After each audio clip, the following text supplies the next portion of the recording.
My fiancé Michael, 25M, and I, 28F, have been together for almost 4 years now, and we got engaged a couple of months ago. Our relationship has been fairly normal and well received by our families, except for his mother.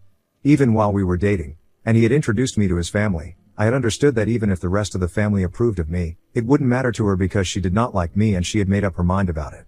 She always had a bit of an attitude while interacting with me, and I got this vibe that she felt like she was better than me. I did try to befriend her several times, but it never worked, and I even discussed it with Michael, but he just told me that we can't do anything about it because that's just how his mother functions. She doesn't approve of anybody who isn't exactly the kind of woman that she likes, down to the very last detail, and I already don't fit into that criteria by being older than her son.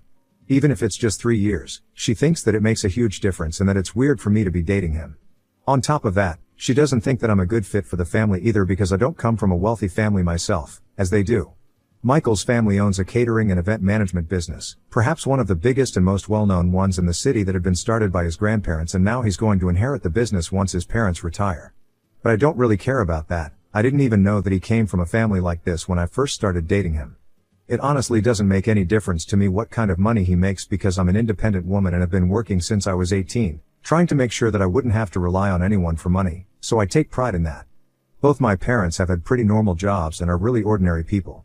My mom is a registered nurse and my dad was a software developer. He passed away when I was in college.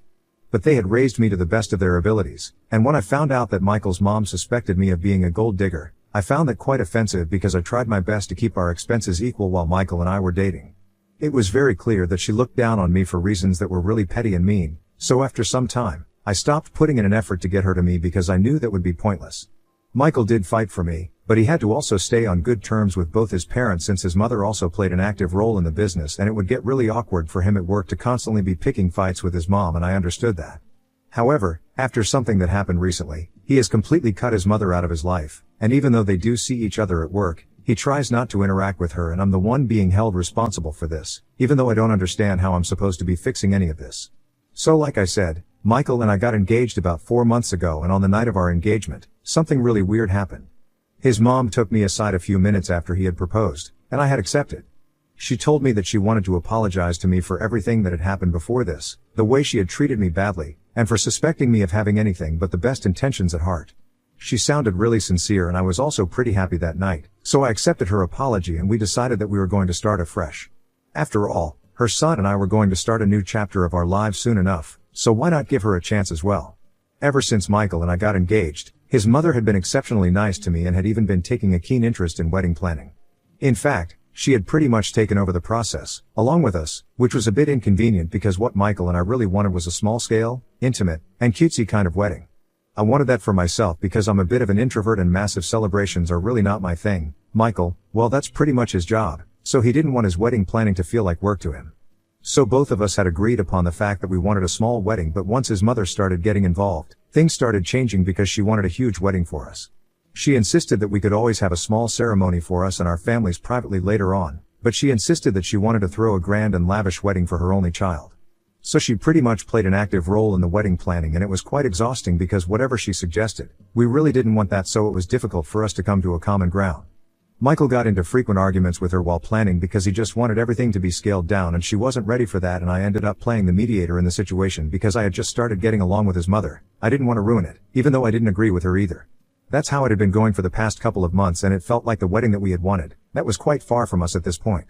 Most of the planning was taking place right in front of us, but the one thing that his mom had said that she was going to handle all on her own was the floral decorations and arrangements. And we let her take over that department entirely as well because that's pretty much her forte, and at least that would get her off our back for a few days. But then, a couple of days ago, I received an email saying that the floral arrangements for my wedding had been finalized, and it was shocking for me because the order that had been placed mentioned sunflowers in quantities that would prove dangerous to my health, given that I am severely allergic to them. It's an isolated allergy and I'm already asthmatic, so that would make it difficult for me to breathe and also lead to hives, especially when I'm exposed to sunflowers in the kind of quantities that had been mentioned in that email. I thought that there must have been a mistake, so I even phoned the florist to ask what this was all about, and I was told that it was Michael's mother who had placed that order for the wedding and had even confirmed it herself. She knew for a fact that I was severely allergic to sunflowers in particular and could not be exposed to them, especially so many of them, and yet she had gone out of her way to order those for the wedding. She had overlooked the fact that all the wedding expenses were being put on the tab for their business, and management had been given instructions to forward all wedding-related emails to me and Michael. I guess she forgot about that and put the order of the flowers on the tab, and I ended up receiving that email. I found it hard to believe because that just meant that the past few months had been fake, that she had only been trying to get on my good side so she could eventually ruin my wedding by getting me to trust her and then pull off this stunt. I didn't even bother trying to call her. I directly approached Michael and I told him about that email. I was really disappointed about what had just happened myself, but Michael's reaction to that email was 10 times more intense than that of mine because he was furious. After I showed him that email, he immediately called his parents up and got into a huge fight with his mother. His mom kept trying to claim that it had just been an oversight, but it couldn't possibly have been a mistake because everybody in the family knew that I was extremely allergic to sunflowers in particular. It's not even a common or usual allergy, so I don't know how anybody could just forget. Besides, it's not like sunflowers would even go with the theme that she had suggested, and since flower arrangements were her forte, it was odd that she had gone with sunflowers as her choice, given the color scheme of the wedding. It would clash against the colors of the wedding and she knew it, so we were not buying any of her silly excuses. That was around a week ago, and since then, I have had absolutely no contact with her. Michael was also pretty upset because even though he had never approved of his mother's attitude toward me, he had always tried to keep things peaceful. But after this incident, it was clear that she was going to stop at nothing to make me feel like I was not part of the family, even if it meant ruining her only child's wedding. And that was why, after that last fight with his mother, even Michael cut her off. He still has to see her at work and stuff, but he tries his best not to talk to her, and things have been very tense. People at work have also taken note of the situation between them, and there has been a lot of gossip about it. The most troubled person right now is probably my father-in-law because he thinks that this is not a good look for the company and it's creating a hostile work environment. He has been trying to convince me to speak to Michael and make peace with his mother, regardless of everything that has happened, because this is affecting their professional relationship right now. But I really don't think that it's Michael's fault, and that's why I've been trying to explain to him that I think I need to speak to him. It's his mother who needs to apologize to both of us for what she had been trying to do, because we are not going to buy the fact that she had just forgotten that I was allergic to sunflowers, or it had slipped her mind that they were not going to go with the theme. Whatever she had been trying to do, it had been intentional, and had we not caught her in the act, she would have probably succeeded in ruining our wedding and triggered an allergic reaction for me in the process. So we have been going back and forth on that. Recently, even his mother reached out to me a couple of days ago via email and told me that she was being truthful about my allergy having slipped her mind totally, and she really did not have any intention of ruining the wedding like we were making it out to be, and she really wanted to give our relationship a chance. She told me that she really wants to be part of the wedding, and at this point, only I can make it happen because her son refuses to even acknowledge her existence, and even a couple of other members of the family have started to ignore her because they have found out from Michael what had happened, but I haven't responded to that email so far. Michael and I have scrapped all the arrangements that had been made so far because honestly, that was how his mother wanted us to get married. We were never on board with the extravagant wedding in the first place. So now, we are going to do it our way, and we are planning on not inviting her to the wedding at all. We have even decided that we are going to get married sooner than expected, because now that we are not having a huge wedding, we can get the arrangements done in the next couple of months and then we'll be married. We won't have to wait until the end of the year, like Michael's mother had wanted us to. On the last phone call that I had with my father-in-law, just last evening, he had brought up how badly Michael had behaved with his mother at work earlier that day and had totally ignored her during a meeting. So he told me that I really needed to step in and talk to Michael because nobody else could fix this apart from me. And once again, I told him that I did not think that he was doing anything wrong. At least he was not trying to humiliate or insult her, he had just ignored her. Besides, this was their family business and they chose how to run it. I didn't want to get involved. Then, Michael's father started talking about how we had canceled all the arrangements for the wedding, and that's when I told him that we were planning things separately now since we had always wanted a small and private wedding in the first place. And then he asked me if we had any intention of inviting his mother to this ceremony, and I decided to be honest with him. And I told him that given the current situation, we didn't want her there. That was a rookie mistake because his father almost immediately started panicking and told me that things were bad enough as it is. Not getting invited to the wedding would completely shatter his mother, and I needed to do something about this right now. I tried to explain to him that there was nothing that I could do because after what had happened, it would be impossible for me to convince even myself that she had our best interests at heart, let alone Michael's. And if somebody was not our well-wisher, we obviously wouldn't want them at our wedding. But then, Michael's father started acting hysterical and told me that I was making a huge deal out of nothing and that his wife had probably not even intended to hurt us or ruin the wedding like we were making it out to be. He said that we needed to sit down with her, clear the air, and give her a chance to prove that she didn't have any bad intentions and that the sunflower thing had been just an accident. And if we don't, then I would be just as bad as her because I would be judging her on the basis of my preconceived notions about her, as she had done to me. I don't understand if he's trying to manipulate me or if he genuinely feels that way, but regardless, Wibta for not inviting my mother-in-law to my wedding after I found out that she was planning on ruining it. Update 1. So it has been a couple of days since I posted, and since then, the only thing that I've done about the situation at hand is just speak to Michael about it. He already knew that his father had been talking to me and trying to get me to convince him to speak to his mother, and he had told me to ignore it. The only reason I had continued to speak to my father-in-law was because I actually do get along with him otherwise, and I did not want to ruin my relationship with him because of this. But after I discussed things with Michael, I told him that it was bothering me how much I was being pressured to fix the situation, even though it was really not my fault. He told me that the next time that I am contacted by either of them, I should just tell them that I'm not interested in getting involved. He also told me that he has been quite professional at work. The only thing that has changed is that he doesn't greet his mother anymore and tries not to speak to her. And yes, it has sparked a lot of gossip and speculation about what has actually gone wrong between them, but his parents are exaggerating how much of an effect it has had on their professional relationship. Even the incident at the meeting that they were referring to, where he had apparently ignored her and blatantly disrespected her at work, was really not that bad. She had just said something and made some suggestions, and he had not replied to it directly but had acknowledged it with just a nod of his head. He thought that it was enough, but according to his parents, that was disrespectful. I don't even understand how, but at this point, it just seems like they are reaching out because they want to create an issue out of his behavior so they have something to hold over us. The bottom line is that he hasn't let his personal equation with his mother get in the way of his professional commitments, and I think that's all that matters. He doesn't have to like her to work with her, and that's pretty obvious. I don't understand why his parents are making such a huge deal out of it, and even Michael agrees that they really don't have any reason to keep dragging me into this, because even if I am the only person that they think can fix the situation, they should not be counting on me. If they have a problem with his behavior, they need to pick it up with him and stop bothering me. I've already said that to his father several times now, but now, I know that the next time he contacts me, I'm gonna make it very clear to me, and I'm not gonna sugarcoat it like I've been doing so far. Update 2. Hey, so a couple of days ago, Michael and I had decided that the next time his father calls me to discuss him and his relationship with his mother, I just need to tell him that I'm not gonna get myself involved. So today, when his father called me, after some small talk, when he brought up what we usually talk about lately, I made it very clear to him that I'm not interested in discussing it anymore. I had been trying to explain this to him for the past couple of weeks, ever since that incident with the sunflowers and the email, but so far, he had been ignoring me. And I told him that it was just not cool that he was trying to make me feel like I was responsible for any of this, because I was really not. If there was a problem that he had to take it up with his son and his wife and not with me. It's not my responsibility to maintain the peace of their family, especially when I have always been treated badly by his wife. She set the tone of our relationship by disrespecting me in the past, and now, it's really stupid of her to expect me to be on her side and believe that she did not have any bad intentions and didn't want to ruin our wedding. My father-in-law seemed a bit shocked that I had taken such a serious tone with him, because usually when I talk about these things, I try my best to keep things nice and cordial. This time, I sounded pretty annoyed.